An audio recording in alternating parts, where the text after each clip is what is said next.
10-11 వచనాలు నేను చదువుతాను.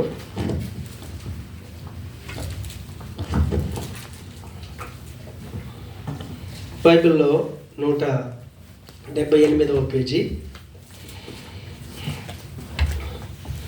ఇందువలన దేవునికి మహిమయు స్తోత్రము కలుగునట్లు మీరు యేసుక్రీస్తు వలననైన నీతి ఫలములతో నిండుకొనిన వారై క్రీస్తు దినమునకు నిష్కపటులను నిర్దోషులను కావాలననియో ప్రార్థించుచున్నాను. దేవునికి స్తోత్రం.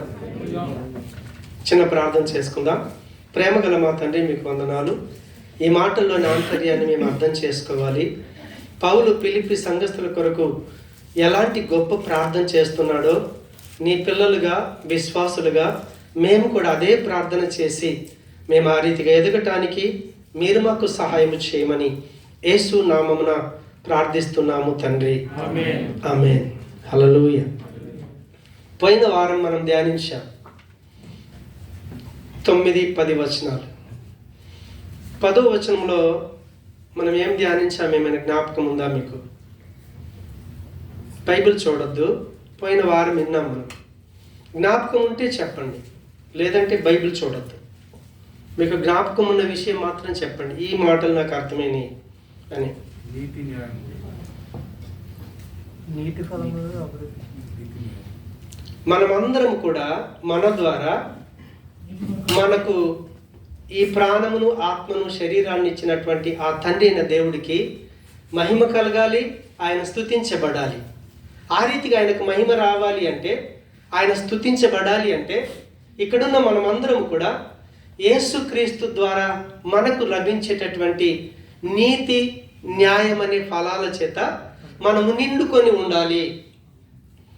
పౌలు అదే ప్రార్థన చేస్తున్నాడు. ప్రభా, ఈ ఫిలిప్పీ సంఘంలో ఇంతమంది విశ్వాసులు ఉన్నారు, వాళ్ళు క్రమము తప్పకుండా సంఘానికి వస్తున్నారు, ఏ రోజు కూడా సంఘాన్ని మానట్లేదు, రెగ్యులర్గా వస్తున్నారు, ఒకే స్థానంలో స్థిరపడ్డారు. అయితే వీళ్ళలో ఏం కావాలి అని అంటే, వీళ్ళ ద్వారా వాళ్ళు ఏ క్యాంపు నుంచి, ఏ గృహం నుంచి, ఏ కంపెనీ నుంచి వాళ్ళు ఇక్కడ సంఘానికి అయితే వస్తున్నారో, నీ సన్నిధానానికి వస్తున్నారో, వాళ్ళు బయలుదేరి వచ్చినటువంటి ఆ ప్రాంతంలో ఆ ప్రజలు నిన్ను స్తుతించాలి. ఆ ప్రజల వీళ్ళ జీవితాల ద్వారా నిన్ను దూషించకూడదు, నిన్ను అవమానపరచకూడదు, హేళన చేయకూడదు. కొన్నిసార్లు అంటుంటాం క్యాంపుల్లో, భలే వెళ్ళాడు, వాడి బ్రతికే సరిగా లేదు, ఆడంటే నేను వెళ్తే నా బ్రతికి ఎలా ఉంటుంది అని వెంబడి తిట్టేస్తూ ఉంటారు.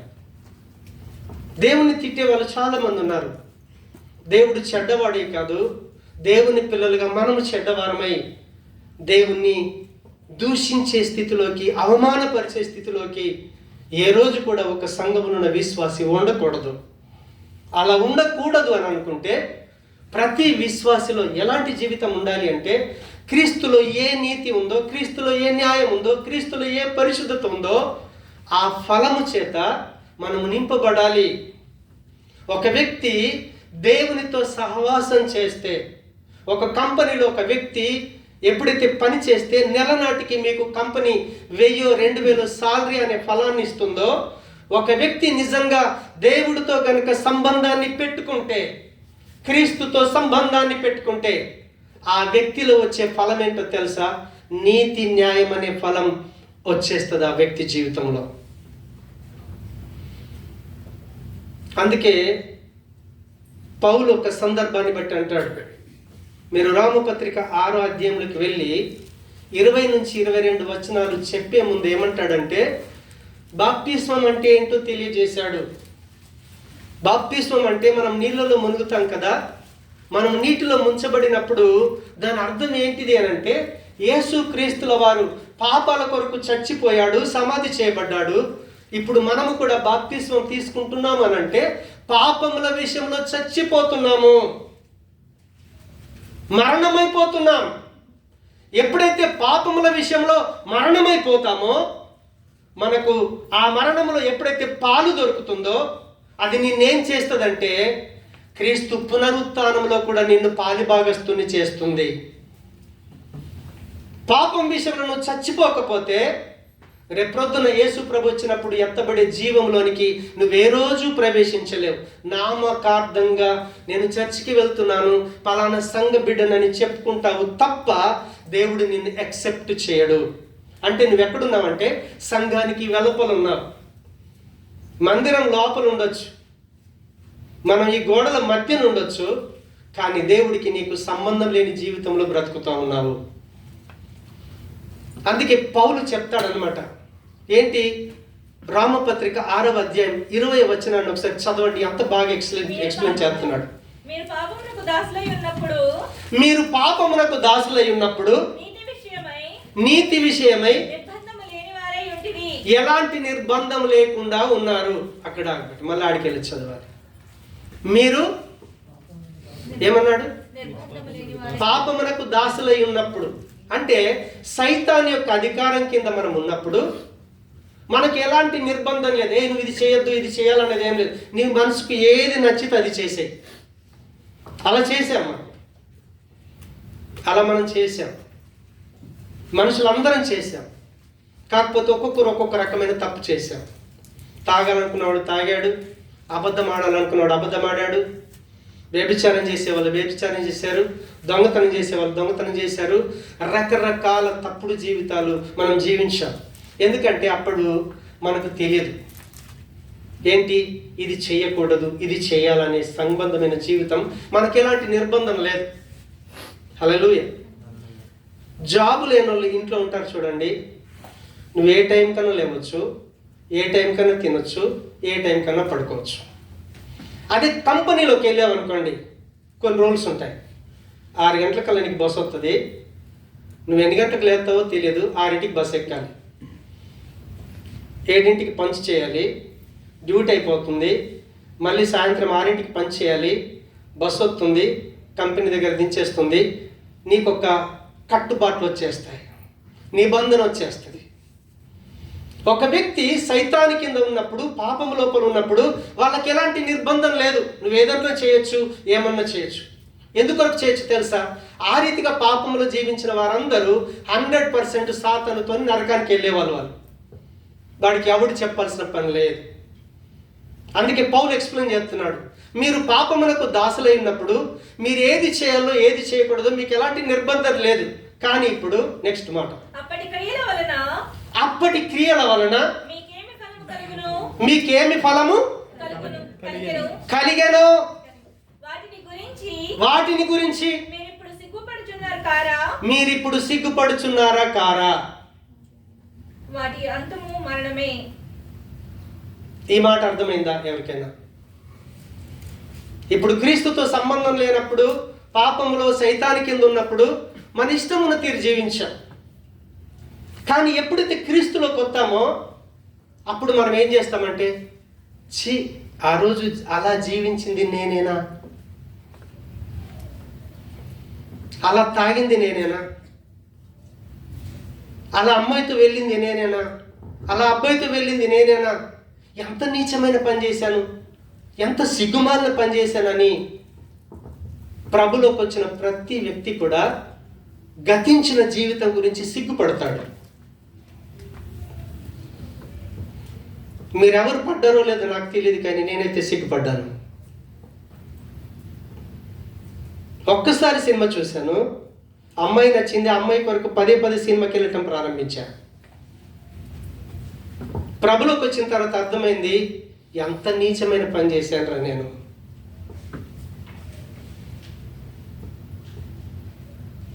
అది సిగ్గేస్తుంది. ఈ రోజు కూడా ఒక్కసారి జ్ఞాపకం చేసుకుంటే, ఆ రోజు చేసిన పని నేనేనా? దేవునితో సంబంధం కలిగిన వ్యక్తి అలా సిగ్గుపడతాడు. వాక్యం చెప్తుంది, ప్రభు చెప్తా ఉన్నాడు.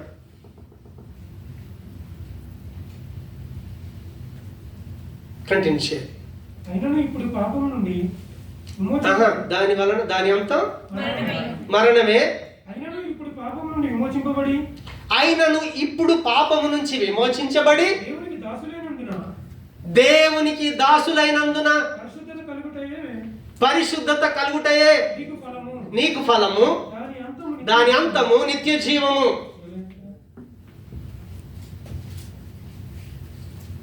మళ్ళీ ఆ మాట చదువు.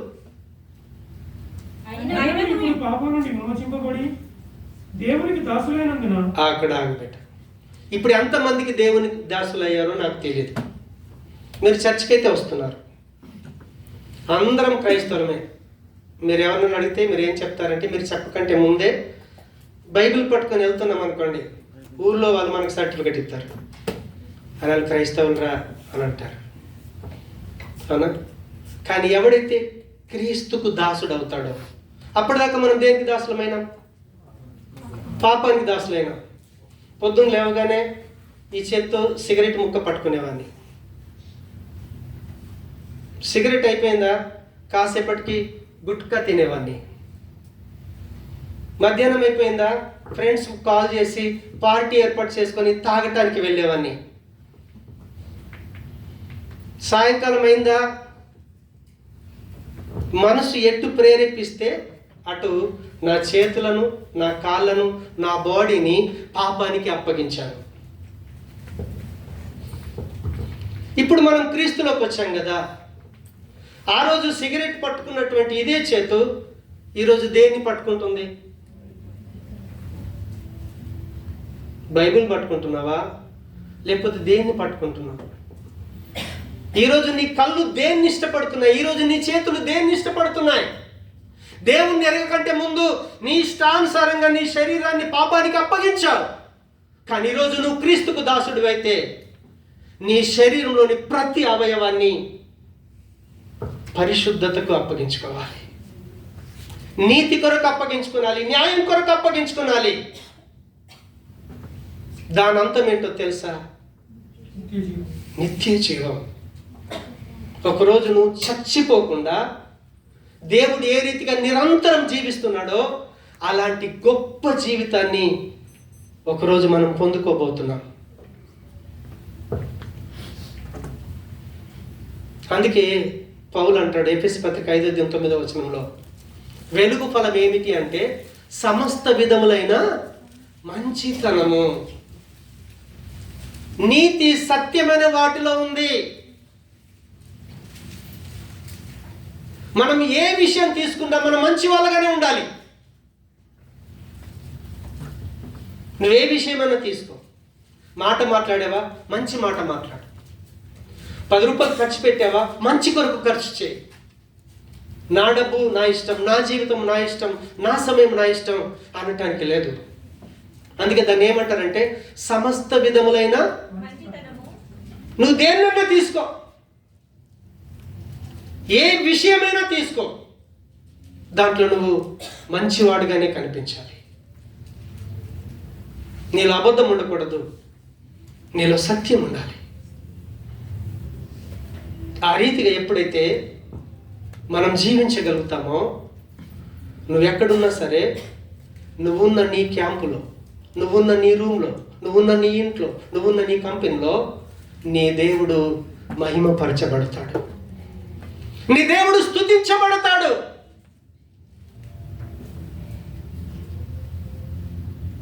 అందుకే దర్యావేష్ కాలంలో చూడండి, దానియేలును బంధించి ఉంచితే దర్యావేష్ సాక్ష్యం చెప్పాడు, దానియేలు దేవుడే నిజమైన దేవుడు, యోసేపు దేవుడే నిజమైన దేవుడని అన్యులు దేవుణ్ణి మహిమపరచగలిగారు. ఈరోజు మనల్ని బట్టి మన దేవుడు మహిమపరచబడుతున్నాడా? ఆ రీతి మహిమ తీసుకొచ్చే విధంగా మీ ద్వారా దేవునికి మహిమ రావాలి అంటే ఒకే ఒకటి, మీరు వాక్యంతో సంబంధం పెట్టుకోండి, దేవునితో సంబంధం పెట్టుకోండి, దేవుని మాట ప్రకారంగా జీవించడానికి అప్పగించుకోనండి. అప్పుడు ఆటోమేటిక్గా నీలో యేసు ప్రభులో ఉన్నటువంటి నీతి, యేసు ప్రభులో ఉన్నటువంటి న్యాయం, యేసు ప్రభులో ఉన్నటువంటి పరిశుద్ధత నీలో పెరగటం ఆరంభమవుతుంది. ఆ ఫలాలు బయట వ్యక్తులకు కనిపిస్తాయి. ఏంటి జేమ్స్ జీవితం ఇంతకుముందు కదిలితే తాగేవాడు, బూతులు తిట్టేవాడు, ఇప్పుడు తాగటం మానేశాడు, ఎవరిని పిలిచినా ఏంటి నాన్న అంటున్నాడు, ఏంటి తమ్మి అంటున్నాడు, బాగున్నావా అంటున్నాడు. ఎంత చక్కటి మాటలు! ప్రవర్తన మారిపోద్ది, జీవించే విధానం మారిపోద్ది. అలా జీవించాలని పౌలు ఫిలిప్పీ సంఘస్థుల కొరకు ప్రార్థన చేస్తున్నాడు. అందుకే ఒక పాస్టరు విశ్వాసుల కొరకు ఏం ప్రార్థన చేయాలంటే, మా సంఘస్థులందరూ క్యాష్ పాయింట్ ఉండాలి, మా సంఘస్థులందరూ మంచి ఉద్యోగాలలో ఉండాలి, మా సంఘస్థులందరూ అని వ్యక్తుల యొక్క ఈలోక సంబంధమైన ఉన్నత స్థితి కొరకు ప్రార్థన చేయాల్సిన పని లేదు. వాళ్ళు ఎప్పుడైతే ఆత్మీయంగా చక్కటి స్థితిలో ఎదుగుతారో డబ్బు మన వెనకాల వచ్చేస్తుంది. దానియేలు దేవుణ్ణి పట్టుకున్నాడు, యోసేపు దేవుణ్ణి పట్టుకున్నాడు, డబ్బు వాళ్ళ వెనకాల పరిగెత్తుకొని వచ్చింది. ఆ రీతిగా మనం జీవించాలి. 11వ వచనం, క్రీస్తు దినము వరకు చదువున్నాను. క్రీస్తు దినమునకు నిష్కపటులను నిర్దోషులను ఒక్కరు చదవండి. క్రీస్తు దినమునకు నిష్కపటులను నిర్దోషులను కావాలననియు ప్రార్థించుచున్నాను. మూడో ప్రార్థన చేస్తున్నాడు. మొదటి ప్రార్థన ఏం చేశాడో చెప్తారా? 9వ వచనం చూడొద్దు కిందికి, వారమంతా ధ్యానించాం. మొట్టమొదటి ప్రార్థన ఏం చేశాడంటే, సంఘంలో ఉన్న విశ్వాసులందరూ కూడా ఏవి మెచ్చుకునదగిన విషయాలు ఉన్నాయో శ్రేష్టమైన వాటినే వాళ్ళు మెచ్చుకునాలి. ఆ రీతిగా మెచ్చుకునాలి అంటే వాళ్ళలో ఉన్నటువంటి ప్రేమ దేవుని జ్ఞానము చేత, చక్కటి వివేకము చేత దినదినము అభివృద్ధి చెందాలి. మొదటి ప్రార్థన. రెండో ప్రార్థన ఏం చేశాడు? ఈ సంఘంలో ఉన్న విశ్వాసుల ద్వారా తండ్రి అయినటువంటి ఆ దేవుడికి, ప్రభువుకి మహిమ కలుగులాగున, స్తుతించులాగున వీళ్ళలో క్రీస్తులో నుంచి వచ్చేటటువంటి నీతి న్యాయం అనే ఫలాల చేత వీళ్ళు నింపబడి ఉండాలి. మూడో ప్రార్థన చేస్తున్నాడు. ఏమని చేస్తున్నాడు? క్రీస్తు దినమునకు నిష్కపటులను నిర్దోషులను కావాలననియు ప్రార్థించుచున్నాను. దేవునికి స్తోత్రం. క్రీస్తు దినమునకు అంటే యేసు ప్రభుకు రోజు రాబోతున్నాడు. దేవునికి స్తోత్రం. ఏ రోజో మనకు తెలియదు, ఏ రోజో, కానీ వస్తాడన్న విషయం మాత్రం ఖచ్చితంగా అందరికీ తెలుసు. రేపు వస్తాడా, ఎల్లుండి వస్తాడా, లేకపోతే ఇంకా 10 సంవత్సరాలకు వస్తాడా, ఎవరికి తెలియదు. అది ఆయనకొక్కడికి మాత్రమే తెలుసు. ఆ రోజు దాకా కూడా సంఘములో ఉన్నటువంటి విశ్వాసుల జీవితం ఏ రీతిగా ఉండాలి అంటే ఆయన అంటున్నాడు, ఎట్లుండాలట? నిష్కపటులను నిర్దోషులు కావాలనని ప్రార్థించుచున్నాను. అంటే దాని అర్థం ఏంటో తెలుసా? సంఘంలో ఉన్న విశ్వాసులు ఎలాంటి కపటం లేకుండా ఇంకొకరికి అభ్యంతరకరంగా ఉండకూడదు. దేవునికి స్తోత్రం. ఇంకొక వ్యక్తి ప్రభు దగ్గరికి రావటం అన్నా, ఇంకో వ్యక్తి దేవునిలో కట్టబడాలన్నా, అక్కడున్న విశ్వాసి ఎదుటి వాళ్ళకి అడ్డుబండగా ఉండకూడదు. అర్థమవుతుందా? కొన్నిసార్లు సంఘంలో ఏం జరుగుతుంది అంటే, ఏదో చిన్న గొడవ ఒకరు మానేస్తారు, వాళ్ళతోని ఇంకొకరు కూడా మానేస్తారు. అవసరమైతే నేను వెళ్ళట్లేదురా, మనం అక్కడికి వెళ్దామని చెప్పేసి ఇంకా అవసరం తీసుకొని కూడా వెళ్తారు. యేసు ప్రభు ఏమంటాడంటే, ఒక సందర్భం వచ్చింది. ఆయన మత్తయి సువార్త 23వ అధ్యాయానికి వెళ్ళి చూస్తే, మత్తయి సువార్త 23వ అధ్యాయం 14వ వచనంలో ఒక మాట అంటాడు. ఏమంటాడంటే, అక్కడ శాస్త్రుల గురించి, పరిచర్యల గురించి చెప్పి 14 మీరు మనుషుల ఎదుట పరలోక రాజ్యమును మోయుదురు. మీరు అందులో ప్రవేశించరు, ప్రవేశించే వారిని కూడా ప్రవేశింపనీయరు. దేవునికి స్తోత్రం. కొంతమంది ఉంటారు విశ్వాసులు, వాడు దేవుడితో సంబంధం పెట్టుకోడు. ఒకరు సంబంధం పెట్టుకుందామని ఎవరున్నా కూడా వీడి వెళ్ళడు, వాడిని వెళ్ళనివ్వడు. సంఘానికి నేను రాను, నాతో పాటు ఇంకొకరిని కూడా రానివ్వను. దేవుని మాటల్లో కట్టుకునే జీవితం ఏ వ్యక్తి ద్వారా కూడా సంఘస్థులకు ఒక వ్యక్తి అభ్యంతరకరంగా ఉండకూడదు. ఎవరితో అభ్యంతరం వస్తుందో వాళ్ళకు శ్రమ, తర్వాత దేవుడు తీర్పులో తీరుతాడు. మనం ఎవ్వరం తీర్పు చేయటానికి లేదు. కానీ నిన్ను బట్టి ఒక వ్యక్తి దేవునికి దగ్గర అవుతున్నాడా? నిన్ను బట్టి ఒక వ్యక్తి సంఘానికి దగ్గర అవుతున్నాడా? నిన్ను బట్టి ఒక వ్యక్తి సంఘమని క్రీస్తు శరీరంతో కట్టబడుతున్నాడా? ఒక వ్యక్తి దేవునిలో కట్టబడకుండా నువ్వెప్పుడు కూడా అభ్యంతరకరంగా ఉండకూడదు. అంటే దాని అర్థం ఏంటిదంటే, సంఘంలో ఉన్న ప్రతి విశ్వాసి మనసు విప్పి ప్రవర్తించాలట. దేవునికి స్తోత్రం. ఎలా ప్రవర్తించాలి? లోపల మనసు ఏ రీతిగా ఉందో బయట ప్రవర్తన కూడా అదే రీతిగా ఉండాలి. యేసుప్రభు జీవితాన్ని చూడండి. లోపల ఏ రీతిగా ఉన్నాడో బయట అదే రీతిగా ఉన్నాడు. విశ్వాసం కూడా ఎలా ఉండాలి? లోపల కొంతమంది చూడండి, అన్ని బయట చేసేస్తాం, ఏ మెరగని బుద్ధిమంతుల్లాగా చర్చిలో కూర్చుంటాం. హల్లెలూయా. ఏమి నిజంగా తెలియదు అన్నట్టుగానే ఉంటాం. దాని ద్వారా ఏమవుద్ది అంటే, నువ్వు దేవుడితో కట్టబడట్లేదు, నిన్ను బట్టి ఇంకొక వ్యక్తి కూడా కట్టబడకుండా దూరం అయిపోతూ ఉంటాడు. దాని పనిష్మెంట్ నువ్వు అనుభవించాల్సి వస్తుంది. దేవుని చేతి నుంచి ఎవడు తప్పించుకోలేడు. నేను కూడా మీకు వాక్యాన్ని సరిగా బోధించకుండా మిమ్మల్ని మెప్పించడానికి ఏదో ముద్దు ముద్దు మాటలు చెప్పాను అనుకోండి, దేవుడు నన్ను వదిలిపెట్టడు. నేను మీకు సత్యమే చెప్పాలి, వాక్యాన్ని వివరించి విడమరిచి చెప్పాలి, క్రీస్తుతో అనుబంధం ఏర్పడాలి మీకు. పాస్టర్ని బట్టి ఏ విశ్వాసి కూడా దేవుడికి దూరం కాకూడదు. అందుకే పాస్టర్తో సహా విశ్వాసులందరూ కూడా వాళ్ళ మనసు లోపల ఏ రీతిగా ఉందో బయటి ప్రవర్తన అదే విధంగా ఉండాలి. మన దేవుడు యథార్థవంతుడు, మనము యథార్థంగా ప్రవర్తించాలి. అందుకే క్రైస్తవ్యం మతం కాదు, ఒక మతానికి సంబంధించింది కాదు.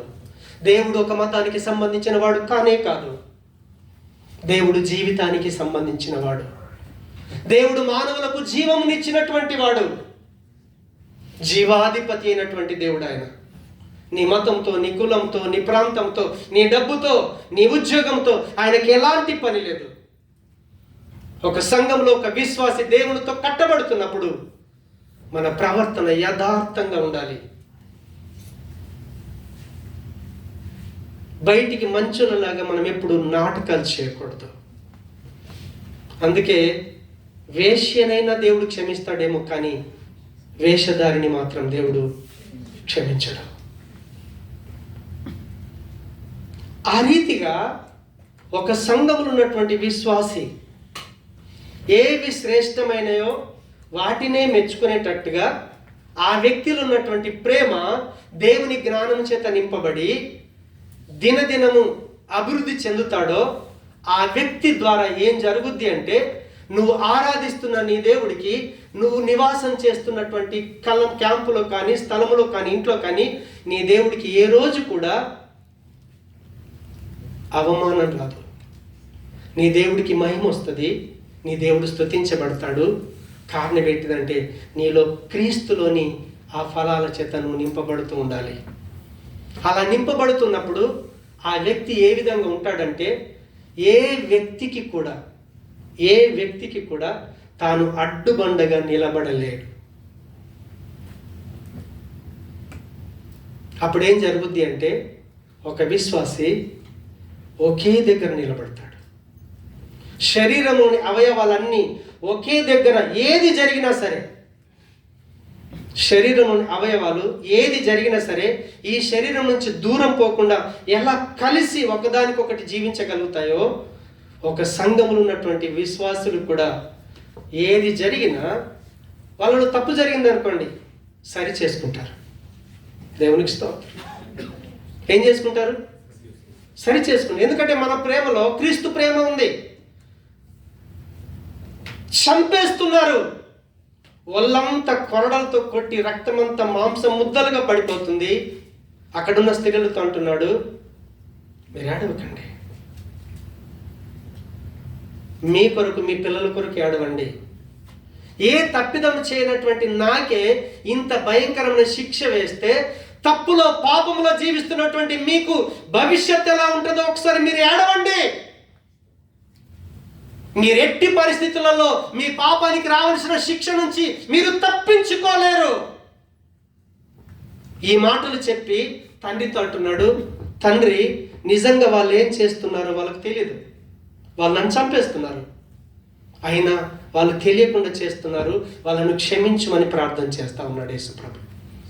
ఆ ప్రేమ నీలో ఉంటే ఏం చేస్తావు? నీ సహోదరుడు నీ సహోదరి కానీ పొరపాటున తిట్టినా కొట్టినా క్రీస్తు ప్రేమ చేత నువ్వు క్షమిస్తావు, కలిసిపోతావు. శరీరంలోని అవయవాలు ఒక్కొక్కసారి సడన్గా తెలియకుండా ఒకదానికొకటి నష్టపరుచుకుంటాయి. కొన్నిసార్లు చూడండి, మనం ఏదో అనుకుని పోతాం, వేలు కంట్లోకి వెళ్ళిపోద్ది, కంట్లో నుంచి ఇంట్లో వచ్చేస్తుంది, కన్నక్క నుంచి వెళ్ళిపోదు, అక్కడే ఉంటుంది. పొరపాటున తలిగింది, క్షమిస్తుంది. ఆ రీతిగా స్థానిక సంఘంలో ఈ 3 విషయాల్లో ఎప్పుడైతే ఒక విశ్వాసి ఎదుగుతాడో క్రీస్తు శరీరంగా మార్చబడతాడు. ఆ వ్యక్తి సార్వత్రిక సంఘం అవుతాడు. దేవునికి స్తోత్రం. ప్రతి సంఘం దేవుందే. ఎన్ని సంఘాలు ఉన్నాయో ప్రతి సంఘం దేవుందే. ఎందుకంటే క్రీస్తే ఆ సంఘాలకు అధిపతి. ఆ సంఘంలో ఉన్నటువంటి విశ్వాసులందరి కొరకు ప్రాణం పెట్టింది ఆయన ఒక్కడే. ఆయన శిరస్సు అయి ఉన్నాడు. కానీ సంఘంలో ఉన్న విశ్వాసులు శరీరంలో ఎలా కలిసి ఉంటున్నారో దేవుడు అదే మాత్రమే చూస్తాడు. అందుకే తప్పుడు జీవితం ఉందనుకోండి, సరి చేసుకోవాలి. పాస్టర్ అంటే దేవుడు కాదు, పాస్టర్ అంటే మనిషి. ఆఫ్టర్ ఆల్ గాడు పాస్టర్. నేను మీలాగే పాపంలో పుట్టి పాపంలో పెరిగి ప్రభుని తెలుసుకొని ఈ స్థితిలోకి వచ్చాను. నాలో లోపాలు ఉంటాయి. నిజంగా మీరు నన్ను ప్రేమిస్తే, ఒక తండ్రిగా ఒక సేవకుడిగా నిజంగా మీరు ప్రేమిస్తే, పొరపాటు జరుగుతున్నప్పుడు మీరు ఏం చేస్తారంటే ప్రేమతో, డాడీ నువ్వు తప్పు చేస్తున్నావు, అయ్యగారు మీరు పొరపాటు చేస్తున్నారు, నాకు తెలియజేస్తారు క్షేమం కోలే వాళ్ళైతే. అప్పుడు నేనేం చేస్తానో తెలుసా? నన్ను నేను సరి చేసుకుంటాను. అలా ప్రతి ఒక్కరం సరి చేసుకునాలి. అందరం క్రీస్తు శరీరంలో ఒక్కటవ్వాలి. అప్పుడు మాత్రమే సార్వత్రిక సంఘం, అంటే యేసు ప్రభు వచ్చినప్పుడు ఎత్తబడి సంఘంలోకి వెళ్తాం. లేకపోతే ఆయన అలా అన్నాడని, ఇలా అన్నాడని, పాస్టర్ ఇలా అన్నాడని కొన్నిసార్లు ఏంటంటే కొట్టు మార్చేసినట్టు సంఘాలు మార్చేస్తూ ఉంటారు. దేవుడు మాత్రం కనికరించడు. ఎందుకంటే అక్కడ ఉన్నది కూడా అదే యేసు ప్రభు. ఇక్కడ క్షమించినోడివి అక్కడ క్షమించలేవు, ఇక్కడ సరి చేసుకున్నోడివి అక్కడ సరి చేసుకోలేవు. నువ్వు ఉన్న స్థలంలో నీ జీవితాన్ని సరి చేసుకో. సరి చేయబడిన జీవితం చేత ఇతరులను సరిచేయి. ఒక్కరికొక్కరం సరి చేసుకుంటూ సరి చేయబడిన క్రీస్తు స్వరూపంలోకి మనం అందరం మార్చబడాలి. అప్పుడు దేవునికి మహిమ. అందుకే పౌలు అక్కడ ఏం చేశాడంటే ఫిలిప్పి సంఘంలో అక్కడనే ఉండి అదే సంఘంలో కట్టబడుతున్నటువంటి విశ్వాసుల జీవితాన్ని ఈరోజు ఎక్స్ప్లెయిన్ చేస్తూ ఉన్నాడు. ఇంకా కొంతమంది ఉంటారు, కదిలితే ఒక సంఘం, 2 సంఘం, 3 సంఘాలు, 4 సంఘాలు తిరుగుతూ ఉంటాడు. ఎక్కడ పాట అవకాశం ఇస్తే అక్కడ జై దేవునికి స్తోత్రం. ఎక్కడ కీర్తనకి అక్కడికి వెళ్ళిపోతాడు వాడు. ఎక్కడ కెమెరా తీయమని అక్కడికి వెళ్ళిపోతూ ఉంటాడు. ఏమైంది నాన్న ఈరోజు ప్రార్థనకు రాలేవంటే? రాలేదు. వాడికి ఏం తెలియలేదు తెలుసా? దేవుడు నీకు ఒక కుటుంబం ఇచ్చాడు. ఎక్కడెక్కడ ఉన్నాం, ఇక్కడికి వచ్చావు. దేవుడికి ఒక ప్రణాళిక ఉంది. నువ్వు అక్కడ అంట కట్టబడాలి. నీ జీవితం మార్చబడాలి. నీ జీవితం ఫలవంతం కావాలి. నీ జీవితం ద్వారా క్రీస్తు లోకానికి కనిపించాలి. మనందరం కలిసి జీవిస్తున్నటువంటి జీవిత విధానం, ఆ ప్రేమ యేసు ప్రభును ప్రపంచానికి చూపించాలి. అందుకే తిమోతికి పత్రిక రాసేటప్పుడు పౌలు అంటాడు, సంఘము సత్యమునకు స్తంభమై ఉన్నది. లోకానికి యేసు ప్రభు ఎవరో మీరు చూపించలేరు. ఎందుకంటే ఆయన మనిషిలాగా మన మధ్య లేడు. ఈయన పలానా యేసుప్రభు అండి మీరు చూడండి అని చూపించడానికి యేసుప్రభు శరీరధారిగా లేడు. కానీ మనం క్రీస్తుని ప్రపంచానికి చూపించాలి. ఎలా చూపించగలుగుతాం? మనందరం కలిసి జీవిస్తున్న జీవితం ఒక సంఘం క్రీస్తును చూపించాలి. ఆయన ప్రేమను చూపించాలి. ఆయన పరిశుద్ధతను చూపించాలి. ఆయన నీతిని చూపించాలి. ఆయన న్యాయాన్ని చూపించాలి. ఆ రీతిగా మనం అందరం ఎదగాలి. అందుకే స్థానిక సంఘానికి దేవుడు అంత ప్రాముఖ్యత ఇచ్చాడు. మీరు ఎఫెసీ పత్రిక 5:25, 26, 27 వచ్చిన తర్వాత చదువుకోనండి. క్రీస్తు సంఘమును ప్రేమించి అంటాడు. యేసు ప్రభు ఈ భూమి మీద ఏమైనా ప్రేమించాడు అంటే అందరికంటే ఎక్కువ ప్రేమించింది ఎవరిని అంటే సంఘాన్ని మాత్రమే.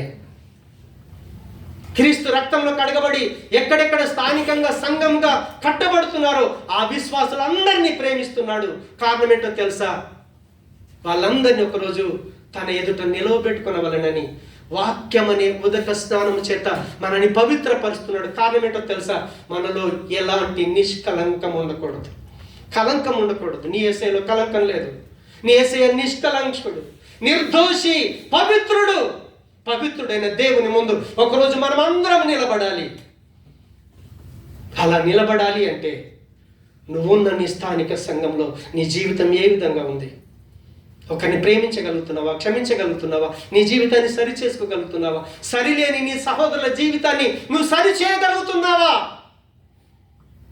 నీ కుటుంబంలో నీ తమ్ముడు నీ చెల్లి పాడైపోతుంటే నువ్వు ఏ రీతిగా హెచ్చరిస్తావో ఒక సంఘములో ఉన్నటువంటి విశ్వాసి తన తోటి విశ్వాసిని హెచ్చరించాలి. పాడైపోతే హెచ్చరించాలి. అవసరమైతే ఉపవాసం ఉండి ప్రార్థన చేయాలి. అందుకే పౌలు అన్నాడు, ప్రభా ఈ ఫిలిప్పీ సంఘంలో ఉన్నటువంటి విశ్వాసులు ఏవి శ్రేష్టమైనయో వాటిని మెచ్చుకునాలి. చెడ్డ పనులు చేస్తే మనం మెచ్చుకోకూడదు. చెడ్ల పని చేస్తే హెచ్చరించాలి. మన ప్రేమలో దేవుడు నిండిపోవాలి. ఆయన జ్ఞానం నిండాలి. ఆయన మనల్ని ఏ రీతిగా ప్రేమించాడో మనం దినదినం ఎరుగుతూ ఉండాలి. ఆయన ప్రేమ ఎంత ఎత్తైనదో, ఎంత లోతైనదో, ఎంత పొడవైందో, ఎంత వెడల్పైందో మనుషులు కలవటానికి హద్దులు లేని ప్రేమ ఆయనది. అందుకే ఈరోజు ఏదో మూలన పడున్న మనల్ని ఈరోజు దేవుడు ప్రేమిస్తున్నాడు. కారణం ఏంటో తెలుసా? ఆయన వాస్తవంగా ఇజ్రాయెల్ ప్రజల్ని ప్రేమించాలి.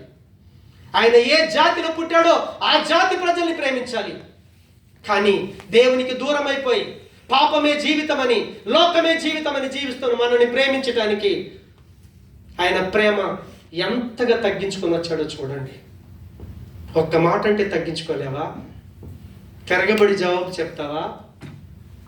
క్రీస్తు ప్రేమ నీలో ఉందా?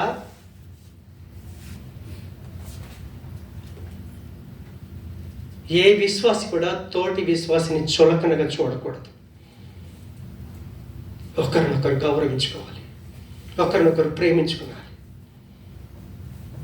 సేవకులంటే ఆప్రాలుగాను కాదు, దేవుడు ఏర్పాటు చేసుకున్న ప్రతినిధులు. అయినా మనిషే దేవుణ్ణి ఆదర్శంగా తీసుకోవాలి. మనమందరం దేవుని చూడాలి. ఆయన నీతిని, ఆయన న్యాయాన్ని, ఆయన పవిత్రని చూసి మనల్ని మనం సరి చేసుకున్నాలి. అప్పుడు మనమందరం ఏమవుతామంటే స్థానికంగా సంఘం అవుతాము. సడన్గా రేపు ప్రభుత్వం యేసుప్రభు వస్తే మనం అందరం ఎత్తబడతాం. విడువబడ్డావా? ఇంకా నీ శ్రమల గురించి చెప్పాల్సిన పని లేదు. ఆ రీతికి మనం జీవించకూడదు.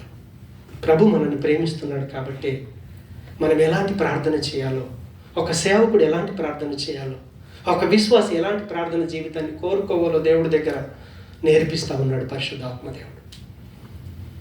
చాలాసార్లు మనం మర్చిపోతూ ఉంటాం. కానీ మనకు సిగ్గు కలగవలెనని కొరింథీ పత్రికలో పౌలు ద్వారా రాపిస్తాడు. మన పితరుల జీవితాన్ని దేవుడు మన ముందు ఉంచాడు. ఎందుకో తెలుసా? వాళ్ళకు ఏం చేస్తే ఏం జరిగిందో కనీసం ఆ దృశ్యాంతాన్ని చూసి, సంఘటన చూసి మనం మారుతామని, బుద్ధి తెచ్చుకుంటామని ప్రతిదీ రాసి పెట్టాడు. పౌలు చేసిన ప్రార్థనను కూడా అదే ఉద్దేశంతో దేవుడు రాపించాడు బైబిల్లో. మనం ఎలా ప్రార్థన చేయాలో, ఎలాంటివి దేవుని దగ్గర కోరుకోవాలో ఆ రీతి కోరుకుందాం. ఆ ఫిలిప్పీ సంఘస్థుల్లాగా మనం అందరం ఎదుగుతాం.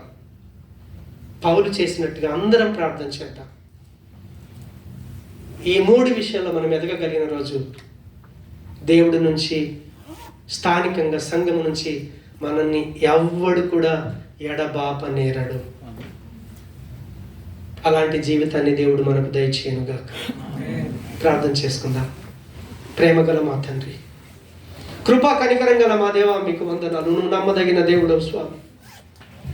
స్థానికంగా సంఘానికి ఎంత ప్రాముఖ్యత ఇచ్చావో ప్రభా, సంఘాన్ని మీరు ప్రేమించి ఒకరోజు నీ ఎదుట నిలువ పెట్టుకునవలనని వాక్యము చేత ఉదక స్నానం చేయిస్తా ఉన్నావు.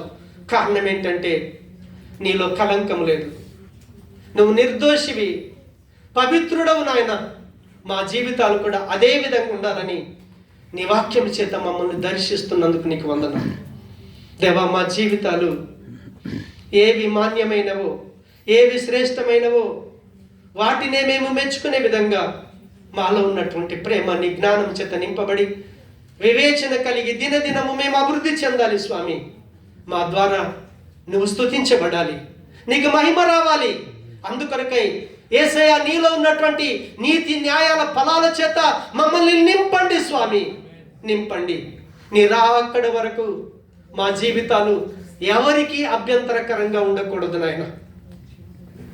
మా మనసు విప్పి మేము ప్రవర్తించాలి. అలాంటి జీవితాన్ని మాకిచ్చి స్థానికంగా సంఘములో స్థిరపరుస్తూ సార్వత్రిక సంఘం అవటానికి మమ్మల్ని అందరినీ మీరు బలపరిచి నీ నామమునకు మహిమ తెచ్చుకొనమని యేసు నామమున ప్రార్థన చేస్తున్నాము తండ్రి. ఆమేన్.